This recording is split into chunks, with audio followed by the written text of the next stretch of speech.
Sud Radio, les vraies voix qui font bouger la France, 19h-20h, les vraies voix citoyennes, Aurélie Gros, Stéphane Pellet.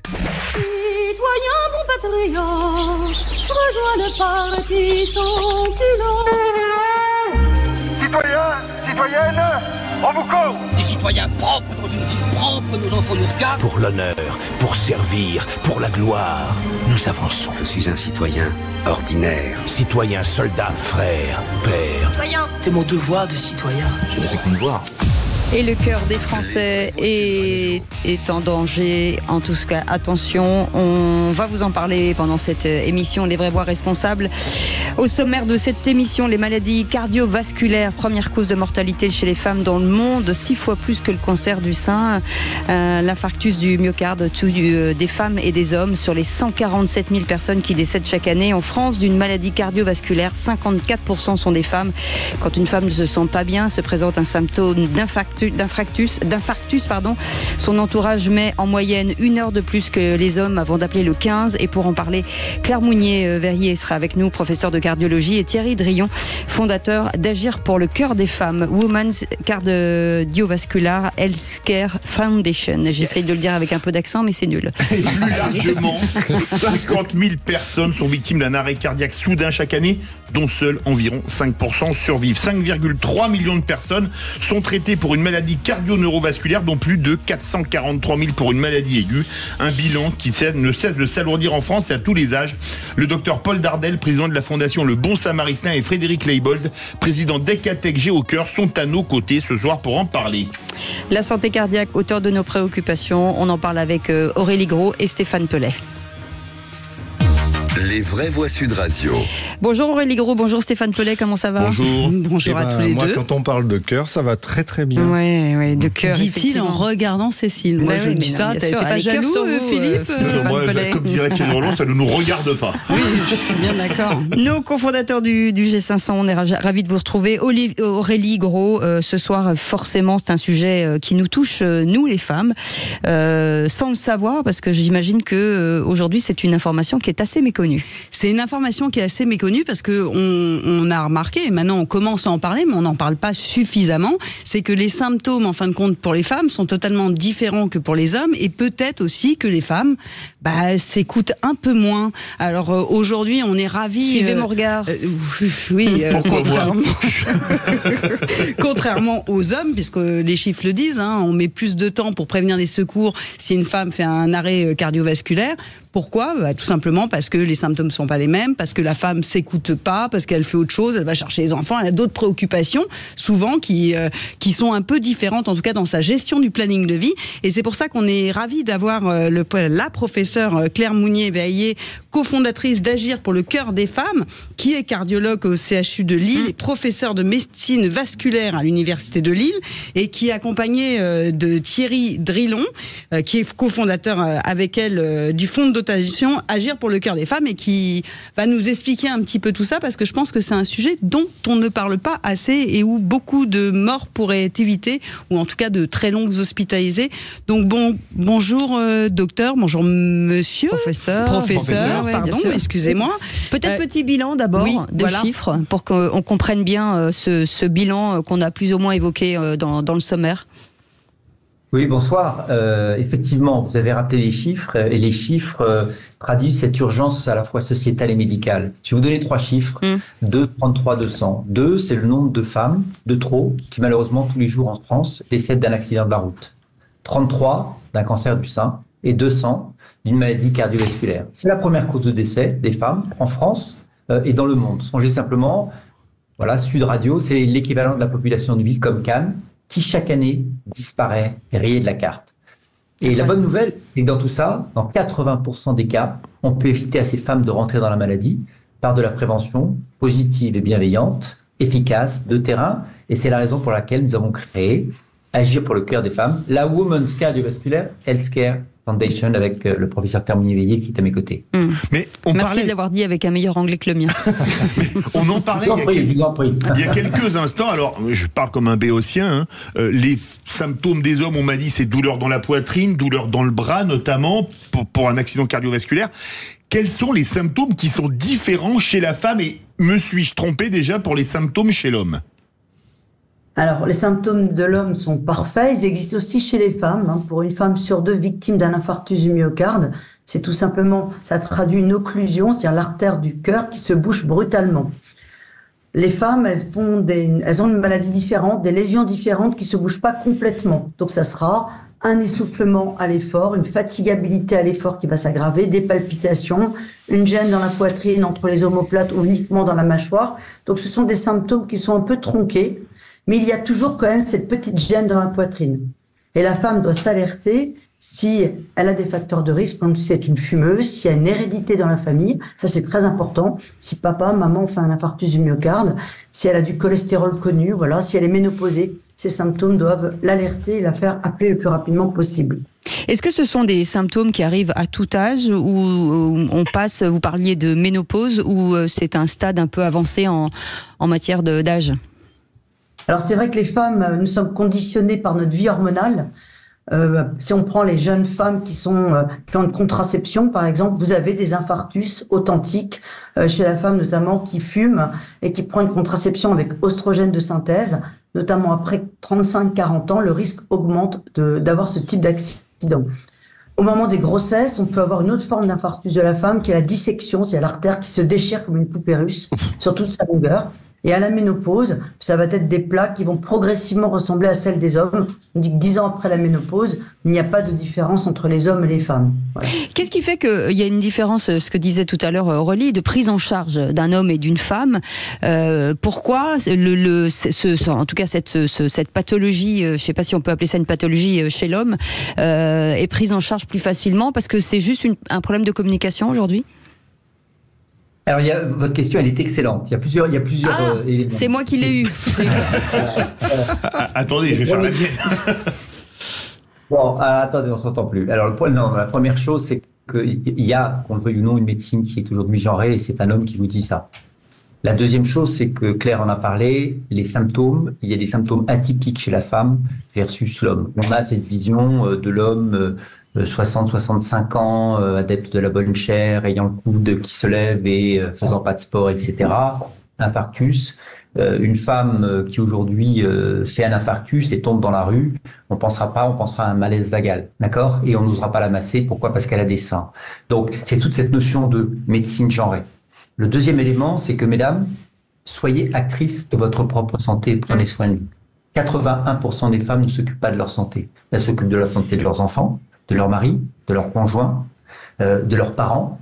Et en fait, la santé passe après tout le reste chez la femme. Alors que chez nous, les hommes, dès qu'on a une petite coupure au bout du doigt, là, il faut le RAID, le GIGN, SOS médecin et surtout la batterie. Oh, je vais quitter cette émission. C'est une émission genrée. Et vous pensez honnêtement que la prévention aujourd'hui et la communication autour de tout ça est assez prise en compte par les pouvoirs publics parce que c'est vrai que je pense que les femmes, effectivement, comme le disait Philippe David, n'en entendent pas parler. On leur parle du cancer du sein, on leur parle du cancer de l'utérus, et pour les hommes, c'est le cardiaque et le cancer du côlon. Or, le cancer du côlon, et de la prostate. Mais oui, mais le côlon, ça concerne tout le monde en fait.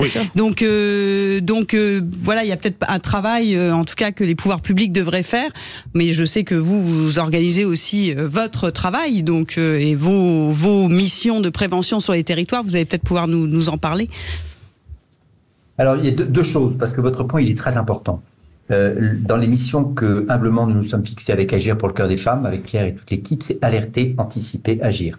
Alerter, c'est très exactement ce que vous faites, nous vous en remercions, c'est sensibiliser, informer, mobiliser autour de cette urgence sociétale et médicale et faire en sorte que les femmes, mais aussi les hommes, soient informés de ce côté atypique des maladies cardiovasculaires chez la femme. Quand vous posez la question, est-ce que nous avons fait au moment de la création d'Agir pour le cœur des femmes, 99,5% des gens nous disaient la première cause de mortalité des femmes, c'est le cancer du sein.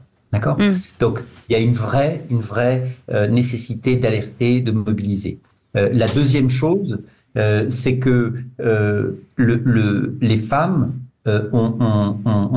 il est nécessaire qu'elles prennent du temps pour s'occuper d'elles, du temps pour ne pas repousser la visite et chez le généraliste, et chez le cardio, et chez le gynéco, et tous ces éléments-là font que, aujourd'hui, il y a quelque part cette nécessité d'expliquer aux femmes pourquoi il est absolument fondamental qu'elles prennent le temps de s'occuper d'elles et de faire en sorte qu'on puisse inverser cette tendance. Parce qu'encore une fois, grâce à une prévention positive, bienveillante de terrain, ce sont les choses qui s'inversent.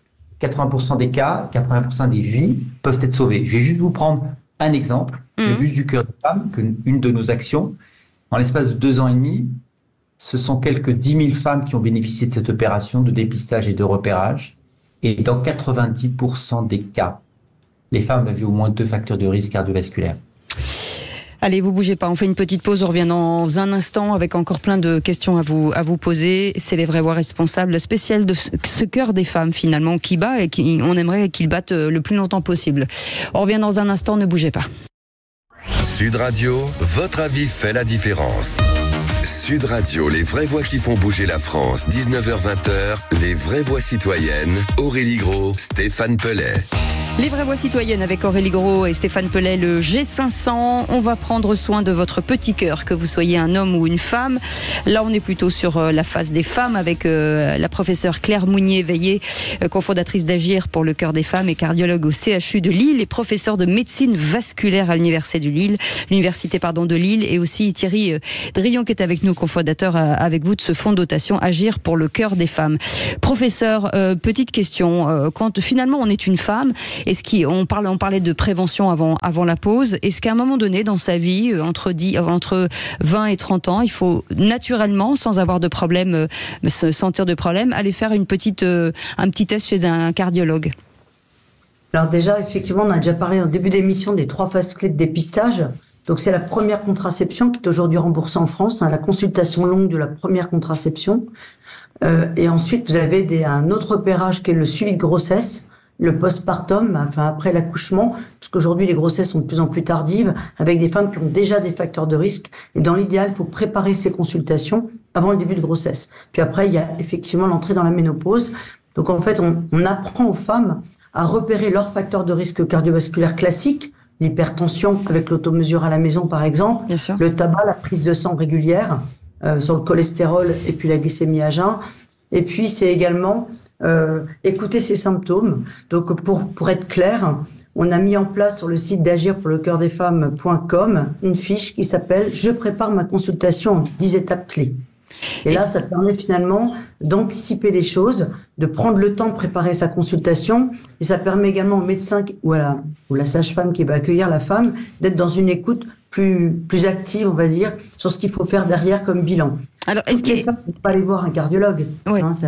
Cardiologue, c'est si on a des symptômes, s'il y a effectivement une femme à qui on découvre une hypertension à la consultation gynéco, eh bien on va demander un bilan d'hypertension à cette jeune femme, bien évidemment. On va regarder s'il n'y a pas des médicaments aussi qui donnent de l'hypertension. Et puis c'est aussi impliquer le pharmacien lorsqu'il délivre les médicaments. Par exemple, une femme qui a mal à la tête parce qu'elle est hypertendue, qui ne sait pas qu'elle est hypertendue et qui va demander des anti-inflammatoires en vente libre au pharmacien. Le pharmacien doit vérifier qu'il n'y ait pas de contre-indication à la délivrance de ce médicament pour les maux de tête. Est-ce qu'il n'y a pas une pédagogie à faire ça auprès des praticiens justement parce que moi je regarde mon cas personnel, on m'a jamais proposé d'aller voir un cardiologue, donc j'y suis allée de moi-même. Mais est-ce que il n'y a pas une petite formation ou un message à faire passer en masse? Alors, le message à faire passer en masse, sachez que pour le bus du cœur, nous avons déjà fait 38 étapes. Que ces étapes, qui durent 3 jours dans chaque ville, sont précédées de webinaires de formation des professionnels de santé, et c'est des multiprofessionnels. C'est-à-dire, ça va du médecin généraliste au cardiologue, au diabétologue, au gynéco. C'est transdiscipline, et c'est également des médecins, des étudiants en médecine, des élèves infirmières, des élèves sages-femmes ou des médecins retraités. Donc on fait des formations. Dans nos congrès médicaux, on a également des sessions cardio-gynécologiques et on incite finalement ces praticiens à mettre en place des parcours de soins cardiovasculaires et gynécologiques pour échanger finalement sur leur pratique professionnelle. Donc c'est en train de bouger. Avec Thierry, ça fait effectivement presque 7 ans que nous travaillons ensemble. Effectivement, ça fait bouger, mais c'est très long. Aux États-Unis, vous avez le programme Go-Red, la petite robe rouge, qui avait été mis en place par l'American Heart Association. Et ensuite, ils se sont fédérés avec le gouvernement pour faire des grandes campagnes nationales de prévention. C'est ce que nous faisons avec Agir pour le cœur des femmes. Et nous vous en remercions d'ailleurs. Non mais là je reprends juste un petit peu ma casquette administrateur de l'État. On va en parler d'ailleurs tout à l'heure. Il y a des choses qui correspondent à la sécurité civile. C'est comment on fait en sorte que quelqu'un qui tombe dans la rue, on essaie de le sauver. Ça, on n'est pas encore dans la santé. Mais vous, il y a votre travail que vous avez très très bien dit tout à l'heure et qu'a cité aussi Aurélie Gros, c'est qu'il faudrait absolument pas inverser, mais en tous les cas changer un tout petit peu l'ordre des priorités. Là, vous nous avez donné des chiffres qui sont édifiants, donc je pense qu'il faut qu'on se réunisse pour encore plus porter votre message, c'est-à-dire celui de dire que l'arrêt cardiaque, etc., je suis pas un spécialiste, pour les femmes, il faut l'ériger en première cause nationale. Et puis alors, je me permets un clin d'œil, Cécile, c'est l'anniversaire de ma maman aujourd'hui. On l'embrasse. Elle a 84 ans, et justement, maintenant, on lui prend l'attention tous les jours, et on voit que ça s'améliore en faisant des soins. Et alors, une question, vous êtes financé comment actuellement? Vous avez un soutien de la part de nos dirigeants, du gouvernement? On peut faire des dons, il y a des choses qu'on peut faire pour vous aider? Alors, c'est très gentil. Alors, si vous voulez faire des dons, ne vous gênez surtout pas. Il suffit de faire 3 clics et vous pouvez faire des petits dons. Il n'y a pas de petits dons. La deuxième chose, plus sérieusement, mais c'est important, c'est que nous avons...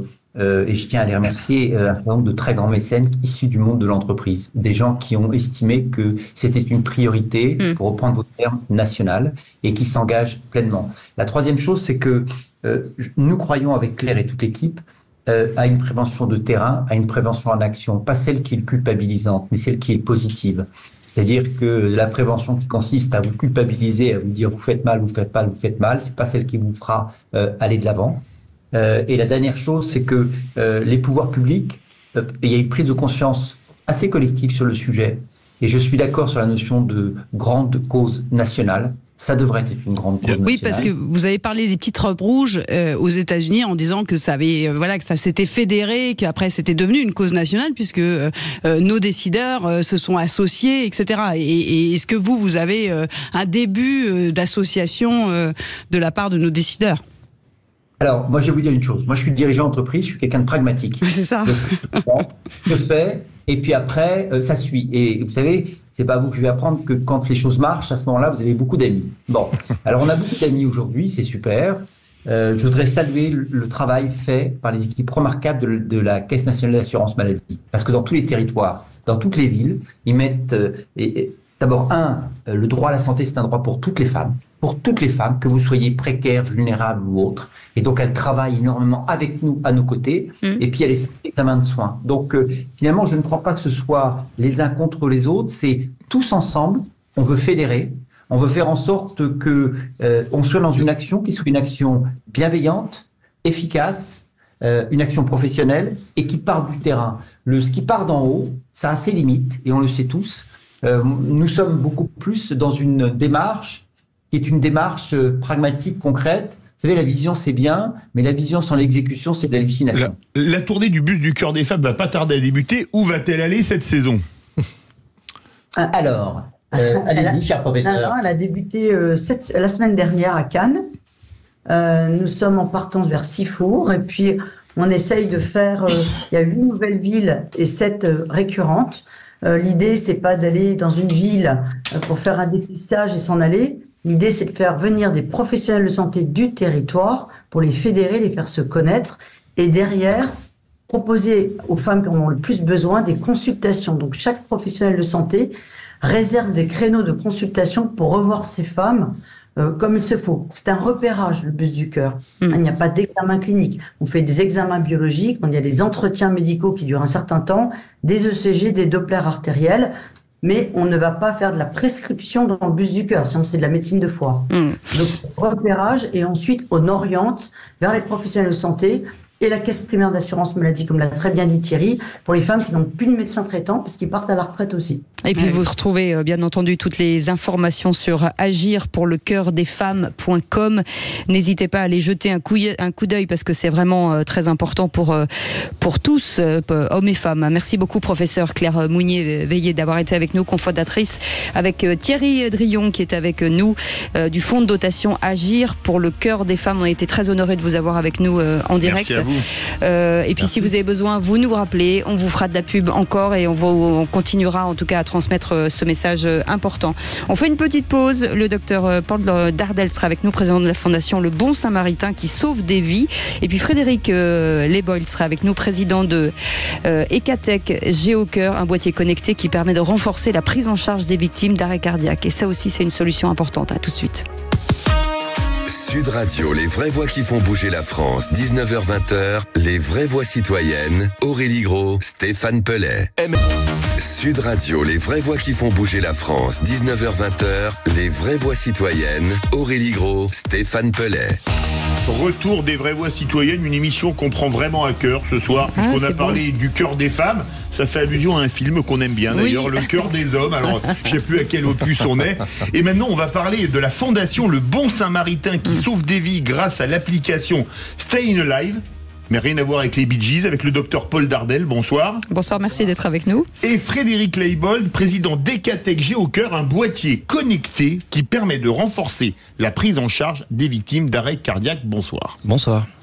Alors, on a un son, je crois, à écouter. On l'écoute tout de suite. La conclusion de tout ça, c'est de se dire que si les Français pouvaient être mieux formés, il pouvait y avoir des défibrillateurs cardiaques partout et en fonctionnement, on sauverait des vies d'une manière très simple et très facile. Stéphane Pellet. Alors ce soir, vous remarquerez qu'on est vraiment entre de bonnes mains. Oui. Jusqu'avant, les professeurs jusqu'ici, il peut rien nous arriver. Qui faisaient de la prévention. Maintenant, on fait en sorte qu'on soit prévenu 24/24 si jamais on a un souci. Et donc, on est très fiers, en effet, de recevoir le docteur Paul Dardel. Sait-on jamais. Et Frédéric Lebold, donc président de la société Ecatech Géocœur. Alors, il paraît que c'est un boîtier connecté qui permet de renforcer la prise en charge des victimes d'arrêt cardiaque. Et vous aussi, vous avez mis au point, docteur Dardel, un système qui permet à 300 000 personnes, je crois, c'est ça en France, de recevoir à tout moment une alerte. Mais vous allez vraiment mieux que moi nous expliquer ce système, d'autant que vous avez des chiffres très très impressionnants sur le nombre d'interventions déjà réalisées grâce à vous. Oui, absolument, mais avant de parler de nos chiffres, je pense qu'il faut parler des chiffres de l'arrêt cardiaque en France. C'est ça. En France, aujourd'hui, on estime qu'il y a environ 50 000 arrêts cardiaques par an. Et au-delà du chiffre lui-même, ce qui est... 50 000 mortels 50 000 arrêts cardiaques avec un taux de survie qui est inférieur à 10%, entre 5 et 10%. On n'a même pas de chiffre précis. Mais le vrai problème, c'est pas tellement ce chiffre qui est énorme par lui-même, puisque c'est 15 fois la mortalité des accidents de la route, 15 fois la mortalité des accidents de la route, c'est surtout qu'il est extrêmement stable. C'est-à-dire que si vous prenez la mortalité routière, en 50 ans, elle a été divisée par 12. La mortalité par arrêt cardiaque, non. Alors évidemment, on a amélioré les voitures, on a fait des tas de choses, mais on a sensibilisé la population. On a fait des campagnes de prévention routière, on a expliqué aux gens que c'était important de mettre la ceinture, on a expliqué des tas de choses aux gens. Sur l'arrêt cardiaque, on n'explique rien aux gens. C'est-à-dire que les pouvoirs publics ne communiquent pas. Depuis 2007, ça fait plus de 15 ans, tout citoyen français a le droit d'utiliser un défibrillateur cardiaque. Avant ça, expliquez le rapport au temps, les 4 minutes, les 12 minutes. Ça, c'est génial. Et donc, oui, on va enchaîner là-dessus sur le temps. Aujourd'hui, en cas d'arrêt cardiaque, on dit classiquement qu'on a 4 minutes pour agir. Il faut agir dans les 4 minutes pour donner le maximum de chance à la victime. Or, en France, les secours mettent en moyenne 12 à 13 minutes pour arriver, d'après les statistiques officielles. Quand on est à Paris, ça va. Mais dès qu'on est un peu plus loin des grandes métropoles, ça devient beaucoup plus compliqué. C'est pour ça qu'on a créé le Bon Samaritain, qui est un service qui vise à mobiliser la population, en particulier les gens formés au premier secours, pour les alerter et les engager sur site avant l'arrivée des secours. L'idée n'est pas de se mettre à la place des secours, il est de fournir justement aux secours, aux pompiers et aux SAMU, des outils qui leur permettent d'alerter, de localiser et d'envoyer sur site des bons samaritains formés pour commencer le massage cardiaque, pour aller chercher un défibrillateur et ainsi changer le pronostic de la victime. En 2018, on a fait une étude avec les pompiers de Paris on a démontré qu'on doublait le taux de survie en cas d'intervention d'un bon samaritain. Où est-ce qu'on peut trouver des défibrillateurs aujourd'hui ? Un peu partout. Il y a des textes de loi qui sont passés récemment entre 2018 et 2020 qui rendent leur installation obligatoire dans les établissements recevant du public. Il y en a dans beaucoup de pharmacies, il y en a dans les trains, comme vous l'avez tous remarqué. Il y en a dans beaucoup d'entreprises. Il y en a un peu partout. Le problème, c'est qu'en effet, les gens ne connaissent pas le logo vert et blanc et ne savent pas les voir facilement. Et ils ont peut-être peur aussi d'utiliser, parce que... Ils ont peut-être peur d'utiliser. On en voit dans les communes, on voit poser sur des bâtiments ou dans la rue. Mais bon, est-ce que tout citoyen qui passe peut utiliser ce défibrillateur ? C'est important de le dire, parce que je pense que les gens ont peur. Ils se disent, il ne faut pas toucher, c'est un truc pour la santé, donc moi, j'y touche pas. Alors non seulement tout citoyen peut l'utiliser, mais tout citoyen doit l'utiliser. Encore une fois, il ne faut pas avoir peur de mal faire, puisqu'une personne en arrêt cardiaque, si on ne fait rien, elle mourra avec 100% de chance. Le défibrillateur est une machine automatique. C'est pas le problème, c'est que dans les séries télévisées médicales, on voit toujours le médecin avec attraper le défibrillateur à la main et choquer. Et donc les gens se disent qu'ils peuvent mal faire. Mais en fait, un défibrillateur automatique, comme son nom l'indique, est une machine qui va faire un diagnostic et qui ne délivrera un choc que si c'est nécessaire. Alors on parle des bourreaux des cœurs. Quels sont les bourreaux des cœurs ? Et là, c'est vraiment des bourreaux des cœurs. Ils sont 3 a priori, les facteurs de risque. Alors les facteurs de risque, l'arrêt cardiaque, c'est un peu différent des maladies cardiovasculaires. Parce que l'arrêt cardiaque, ça peut être en effet lié à une maladie cardiovasculaire, à un infarctus, mais ça peut être aussi chez le jeune sportif. On n'est pas du tout dans la même cause, on est dans une malformation cardiaque qu'on va appareiller. Il faut rappeler que l'arrêt cardiaque, c'est pas un problème de personnes âgées. Ça touche les jeunes sportifs, on voit toutes les semaines une dépêche sur un footballeur, un basketteur qui s'écroule sur un terrain. Donc c'est même des professionnels, pas que des amateurs. Absolument. Miklos Fer, Marc-Vivien Foé, etc. Absolument. C'est d'ailleurs comme ça qu'est née l'application Staying Alive, qui a été, et c'est amusant parce qu'il y avait le professeur Mounier-Veillé en première partie, parce que Staying Alive a été créé, que j'ai créé Staying Alive avec Isabelle Veil, qui à l'époque dirigeait la fondation Agila et qui avait lancé le bus du cœur, le cœur des femmes, cause qui a été flambeau, qui a été repris par le professeur Mounier-Veillé.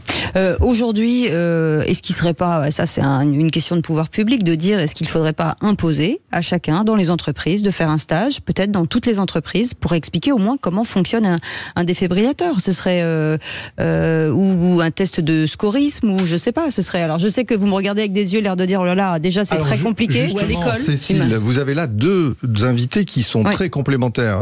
Monsieur Dardel, il faut que vous nous disiez, docteur, juste en 2 mots quand même, comment marche cette affaire de géolocalisation ? Pof, il se passe un arrêt cardiaque quelque part, qu'est-ce qui se passe ? Et ensuite, on reviendra à GeoCœur, qui est un plus. Donc, pour devenir bon samaritain, c'est très simple, il suffit de télécharger l'application Staying Alive, qui est gratuite bien sûr, et de s'inscrire. Une fois qu'on est inscrit, on devient localisable par les secours. Comment ça se passe ? Quelqu'un s'écroule, les pompiers reçoivent un appel, ils envoient les moyens habituels, ils se connectent sur notre plateforme, ils localisent dans un périmètre autour de la victime les bons samaritains grâce à leur téléphone mobile. Celui-ci va sonner avec une sonnerie très particulière, leur demandant s'ils peuvent intervenir. S'ils répondent oui, ils recevront l'adresse pour aller soit vers la victime, soit vers le défibrillateur le plus proche. C'est extrêmement simple. Et justement, c'est là où intervient la novation proposée. Il y a des défibrillateurs, vous l'avez dit Cécile, Philippe David, partout en France, mais par contre, il faut-il encore les repérer et surtout savoir à ce moment-là qu'il se passe quelque chose dans votre quartier. Et là, Frédéric vous avez une invention géniale. Effectivement, en fait, on s'est rendu compte qu'il y a plus de 500 000 défibrillateurs en France, mais que 90% des arrêts cardiaques ne bénéficient pas d'un défibrillateur avant l'arrivée des secours. Pourquoi ? Parce que notamment 80% des arrêts cardiaques ont lieu à domicile. Et à domicile, vous avez 1 ou 2 témoins qui sont dans un stress dépassé et ils ne peuvent pas aller à la mairie ou ailleurs chercher le défibrillateur. Et donc, c'est pour améliorer ça que j'ai créé le boîtier GeoCœur. Donc, c'est un boîtier qui s'installe au-dessus du défibrillateur, qui est relié au service de secours et qui va se mettre en route quand un arrêt cardiaque a lieu à proximité. C'est un peu une façon au défibrillateur de dire coucou, on a besoin de moi. Donc c'est une voix qui va dire arrêt cardiaque à proximité, on a besoin du défibrillateur, flasher le QR code pour connaître l'adresse et il suffit à un passant de prendre le défibrillateur et de l'emmener sur le lieu de l'arrêt cardiaque. On est véritablement complémentaire de l'application donc du Bon Samaritain qui elle envoie un secouriste, quelqu'un de formé. Nous on prend la personne près du défibrillateur et on amène le défibrillateur. En gros, la personne qui passe va pas du tout être secouriste, va pas être bon samaritain, mais il va livrer le défibrillateur au bon samaritain. Exactement. Et il y a vraiment pas besoin de connaître finalement le défibrillateur et on se rend compte sur les premières interventions qu'on a eues que c'est des gens de la société civile qui sont pas infirmiers, qui sont pas médecins, etc. mais qui par cet appel se sentent concernés, ont un élan citoyen qui se dit ok, je prends 5 minutes, je prends le défibrillateur et je l'emmène. Parce qu'il faut le rappeler, un défibrillateur, tout est écrit dessus pour savoir comment ça marche. C'est pas comme le bouche à bouche ou le massage cardiaque. C'est mieux que ça, il parle. Quand vous ouvrez un défibrillateur, vous avez des instructions vocales, il va vous guider pas à pas. C'est extrêmement simple à utiliser. Un enfant de 12 ans Et peut c'est là où l'utiliser. on rejoint ce que vous disiez, Cécile, c'est qu'en effet, moi je pense que dès la 3e à peu près, au moment du fameux PSC1, enfin bref, ce brevet quasi de secourisme, pas tout à fait bien sûr, mais enfin ces premiers secours en tous les cas, il faut qu'y compris les jeunes ados sachent s'en servir, parce que finalement c'est pas compliqué du tout. Mais le docteur est pas tout à fait d'accord. C'est pas que je suis pas d'accord, c'est que normalement, l'éducation nationale a obligation de former les élèves avant l'entrée au lycée aux gestes de premier secours. C'est fait dans un certain nombre d'établissements, pas partout parce qu'ils n'ont pas toujours la possibilité. Ça dépend du chef d'établissement. Mais en effet, il faut former la population. Vous avez raison. Dans les entreprises, il y a les sauveteurs secouristes du travail. Absolument. Il y en a qui font régulièrement des contrôles. Tous les 2 ans, ils ont une remise à niveau. Un des problèmes en France aussi, c'est que la formation aux gestes de premier secours ne nécessite pas de piqûre de rappel, si je puis dire. Chez les anglo-saxons, on en parlait tout à l'heure, vous devez régulièrement avoir une piqûre de rappel pour être capable de faire les choses correctement. Mais ce qu'il faut inciter aussi à dire, Aurélie, c'est doser en fait. C'est ce que disait tout à l'heure Aurélie, c'est de doser, de dire est-ce que je vais pas rajouter du drame sur le drame. C'est ça le problème des gens dans la rue, c'est de se dire que qu'est-ce qu'on doit faire parce qu'on est tétanisé par la peur. Et donc cette pédagogie aussi, il faut la faire en disant essayez quoi qu'il arrive, vous pourrez plus, ce que vous disiez tout à l'heure, le sauver plutôt que de le laisser mourir.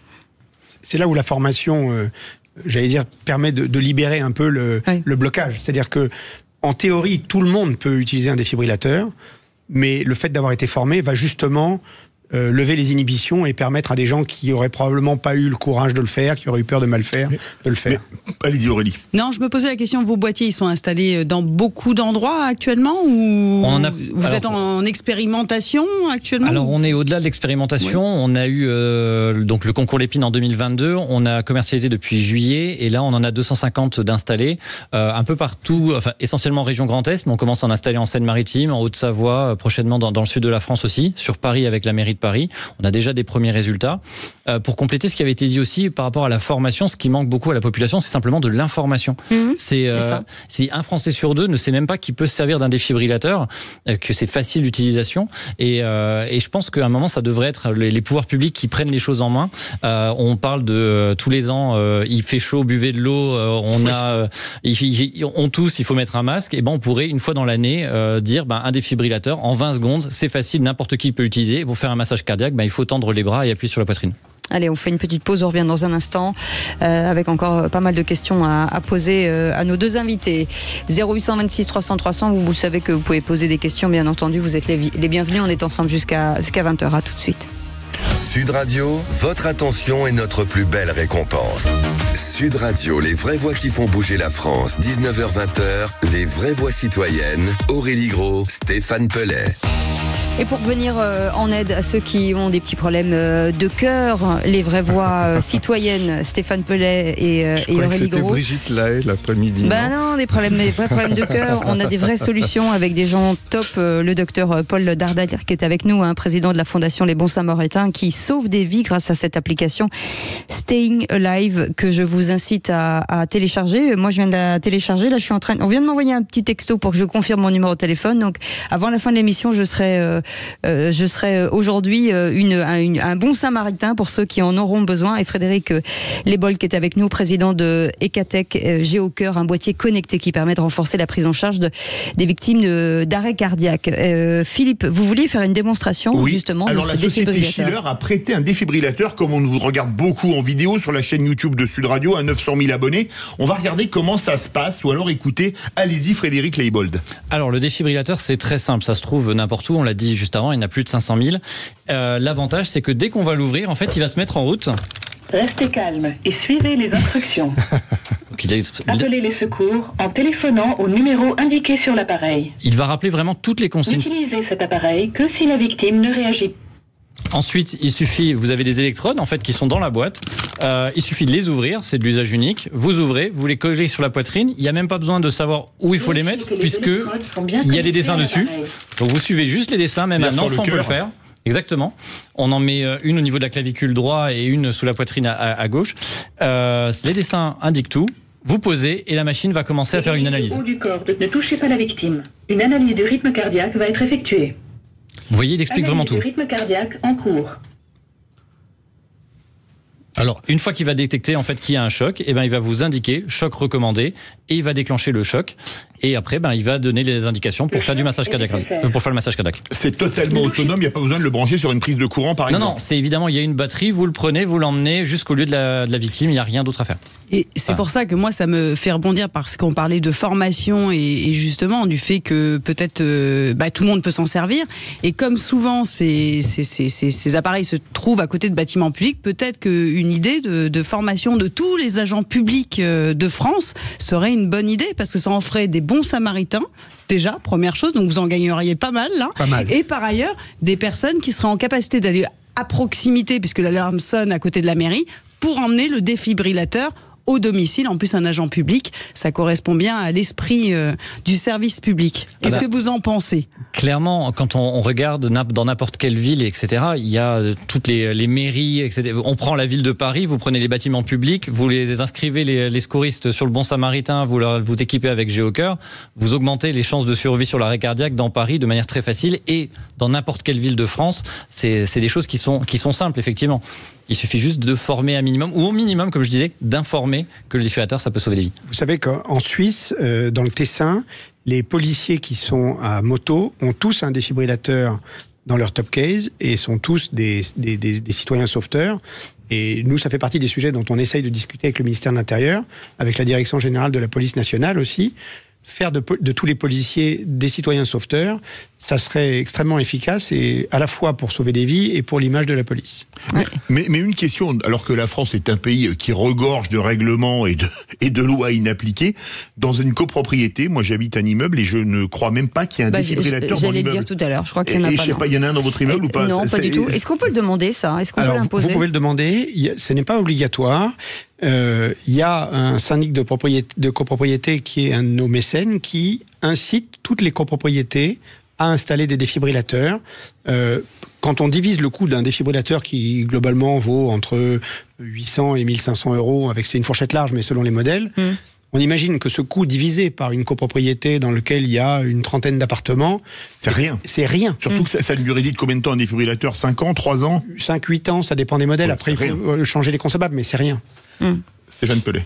Alors, puisqu'on est dans la radio du Parler Vrai, Sud Radio, docteur Paul Dardel et puis Frédéric Lebolt, vous êtes dans ce fameux champ de la sécurité civile. Vous avez dit, vous êtes aidé, mais vous êtes quand même peu aidé et pas assez aidé, et surtout vous n'êtes pas aidé par le champ de la santé, et notamment nos ministres en question.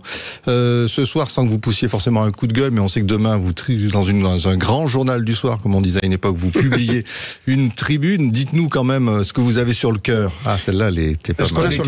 Ce qu'on a sur le cœur, c'est le cas de le dire, c'est qu'en fait, on a le sentiment qu'on est face à des pouvoirs publics, et à la fois les pouvoirs publics, je veux dire l'État au sens large, mais également les collectivités territoriales, qui ne prennent pas leurs responsabilités. C'est-à-dire que on est une association, on fournit ce service gracieusement, et donc tout le monde trouve très normal que cela fonctionne gratuitement.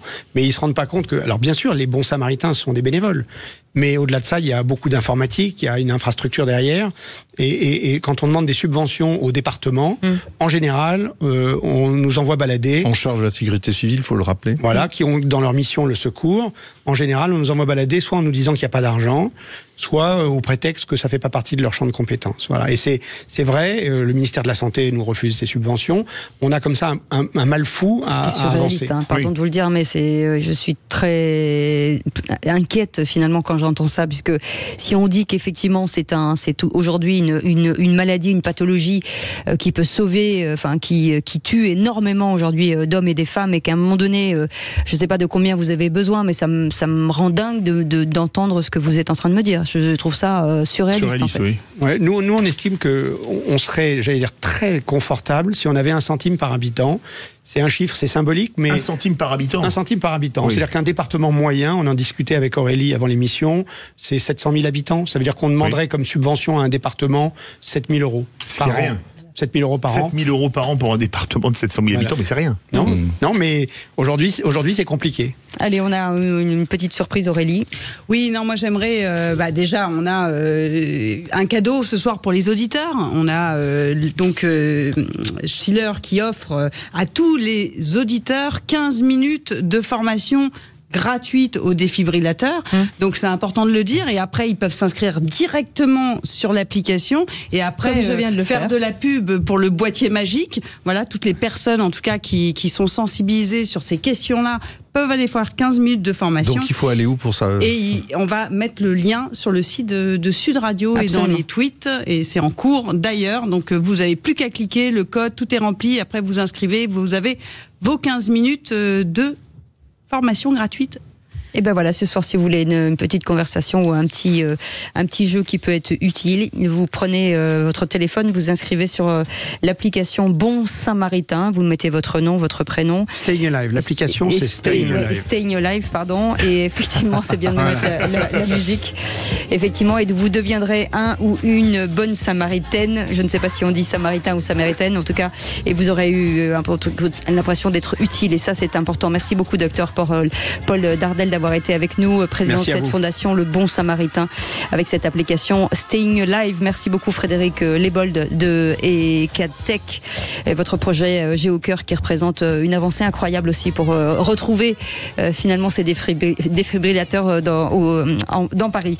Merci beaucoup d'avoir été avec nous, et dans toute la France, exactement. Vous avez bien fait de m'aider. J'ai pas beaucoup dormi, ça s'entend. Allez, vous faites des bisous. Merci beaucoup Aurélie. Et un petit merci à Gauthier Ranner qui nous a aidés pour avoir cette petite formation gratuite pour tous les auditeurs de France. On l'embrasse. Qui écoutent tous Sud Radio. On se retrouve demain à partir de 17h pour les vraies voix. Oui, on sera en direct du salon Global Industrie à Villepinte, où on va bien évidemment parler d'industrie. Merci à Maxime, notre réalisateur, et merci à Yann qui vient d'arriver, et merci à Aude et l'ensemble de notre équipe. On vous souhaite une très belle soirée. Allez, salut, à demain.